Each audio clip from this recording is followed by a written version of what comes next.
Bonjour Nicolas Sevilla. Bonjour Jean-Pierre. Donc vous êtes secrétaire général de la Fondation Jérôme Lejeune et à ce titre vous participez à l'organisation de l'événement Courir pour la vie qui aura lieu le 10 mars prochain.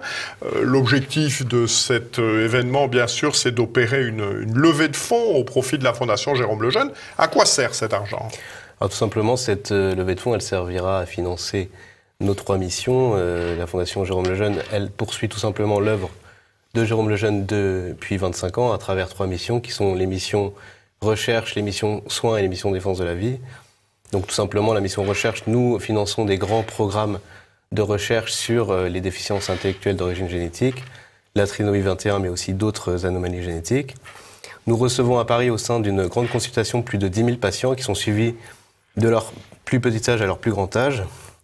Et enfin, nous défendons la vie de sa conception jusqu'à son terme naturel, à travers beaucoup d'actions que vous connaissez, Jean-Pierre, en partie, puisque nous sommes aussi associés à l'organisation de la Marche pour la vie.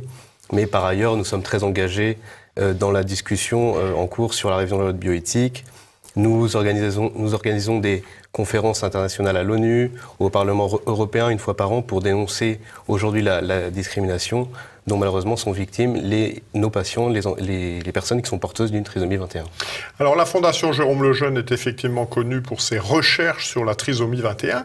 Est-ce que la puissance publique participe au financement de cette recherche? Malheureusement, elle n'y participe pas puisque, comme vous le savez peut-être, malheureusement aujourd'hui, la puissance publique rembourse plutôt des tests qui servent à détecter et malheureusement à éliminer des enfants qui sont porteurs de cette anomalie avant leur naissance.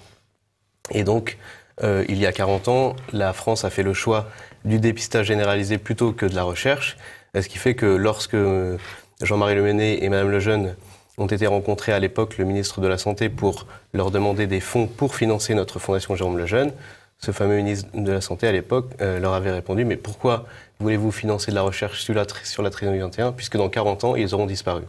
Alors nous en sommes presque là. Vous devez sans doute le savoir, mais il y a un nouveau test aujourd'hui qui vient d'entrer sur le marché et qui sera remboursé et qui est remboursé malheureusement par la Sécurité sociale. Et ce nouveau test, il sert à détecter encore mieux. Alors aujourd'hui, nous déplorons 96% d'enfants qui sont diagnostiqués avant la naissance trisomique 21 et qui sont éliminés. Et l'objectif de ce test est évidemment d'éradiquer mieux, de dépister mieux pour que ces 3% ou ces 4% restants, malheureusement, soient détectés et éliminés.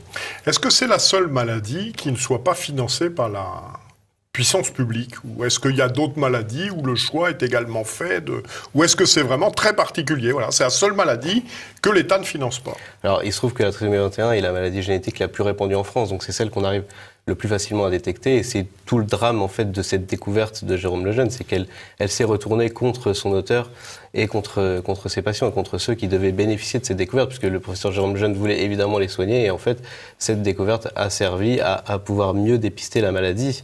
Alors, il y a d'autres maladies génétiques, malheureusement, qui sont détectées aujourd'hui et qui sont éliminées, ou plutôt qui ne sont pas soignées, mais on décide d'éliminer les patients ou les enfants qui sont porteurs de cette maladie avant la naissance. Et c'est ce qui a permis aussi, vous le savez, dans le cadre de la loi Veil, en 1975, l'interruption médicale de grossesse qui permet jusqu'aux 9 mois de grossesse d'éliminer des enfants qui sont porteurs d'un lourd handicap. Or, la trisomie 21, en plus, n'est pas un lourd handicap, c'est un état, c'est une pathologie. Mais on ne meurt pas de la trisomie 21.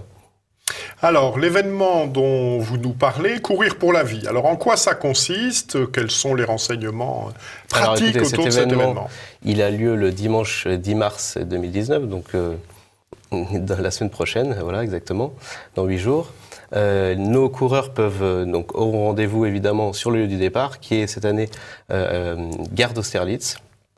Donc ça ne sera pas très compliqué parce qu'il y aura évidemment un immense village organisé pour le départ. Mais d'ici là, ceux qui ne sont pas inscrits à cet événement peuvent toujours le faire. Alors il suffit tout simplement de se rendre sur notre site internet www.courirpourlavie.fr. Ils y trouveront tous les renseignements pour s'inscrire, pour commander et réserver leur t-shirt que nous leur distribuerons gracieusement le jour J. Et surtout qu'ils n'oublient pas avant la course d'ouvrir une collecte, une cagnotte, au bénéfice de la Fondation, bien sûr, mais tout ça leur est expliqué de manière très simple. Et par ailleurs, alors évidemment, pour les moins sportifs d'entre nous, préparer un semi-marathon en 8 jours, c'est un peu court. Donc c'est un semi-marathon, c'est 21 km? C'est 21 km. Et ça va d'où, de la gare d'Austerlitz jusqu'où? Alors en fait, on fait une boucle dans Paris. On part de la gare d'Austerlitz, on court sur les quais jusqu'à peu près à l'hôtel de ville. On fait demi-tour jusqu'à Vincennes et on revient. Et le point d'arrivée est à la bibliothèque. On fait demi-tour, donc je suppose sur l'autre berge, non? Ou oui, sur la oui, même on passe berge sur l'autre berge. On fait un grand tour par Vincennes et on revient sur le même quai. En fait, on arrive à la bibliothèque François Mitterrand, en gros, dans ce quartier-là. Voilà, donc c'est peut-être un peu tard pour préparer un semi-marathon à J-8 pour les moins sportifs. Ceux qui n'ont pas commencé. Mais en revanche, tous ceux qui ne peuvent pas courir peuvent supporter les coureurs. Et c'est très important, moi qui vais participer pour la 4e fois à ce semi-marathon, d'avoir beaucoup d'amis. Et vous courez? Ah, moi, je cours, oui. Je cours. Et vous voyez, hein, comme quoi, moi qui ne suis pas un sportif devant l'éternel, j'ai réussi à faire ce semi-marathon déjà 3 fois. Et donc, avec un peu d'entraînement, Et donc, le rendez-vous est à quelle heure à la gare d'Austerlitz pour les supporters? Alors, il est à 9h. Le rendez-vous est fixé à 9h, mais de toute façon, pour supporter les coureurs sur le parcours, il faut aussi aller s'enregistrer sur le site internet. Et évidemment, toutes les consignes leur seront transmises par l'équipe d'organisation. Voilà, mais si vous ne pouvez pas courir, surtout supporter. Et si vous ne pouvez ni courir ni supporter, eh bien donnez aux coureurs de la Fondation Jérôme Lejeune. Non, vraiment, c'est important de soutenir la Fondation. C'était un avertissement qui avait été donné par le professeur Jérôme Lejeune lui-même, où nous allons les délivrer de leur innocence, ces enfants, ou alors ce sera le massacre des innocents. Et là, il y a vraiment une course contre la montre qui s'est engagée. Aujourd'hui, il faut aller plus vite, il faut que la recherche avance vite.